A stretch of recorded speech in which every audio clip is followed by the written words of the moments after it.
किया है दुल्हा रौरा मावालो भैनी किया गैनी बटिया भूलाई है किया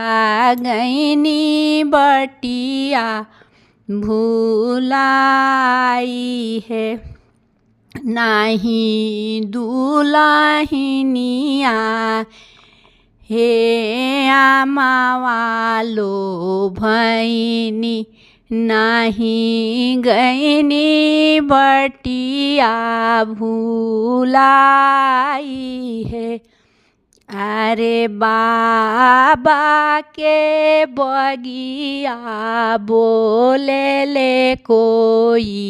लरिया कोई लारा शब्द सुने ठार है कोई लारा शब्द सुने ठार है चिट्ठी आज एक लिखेले दुल्हनिया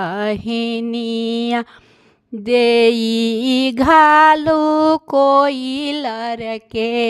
हाथ है आपन शब्द नेवारू कोई लरिया हरि जी के जमाना के ठार है अरे चिट्ठी आज एक लिखेले कोई लरिया देई दे दुल्हनिया के हाथ है अरे हम नाही शब्द नेवारे दुल्हनिया आपन हरि अपने संभाल आपन हरि घर ही संभाल है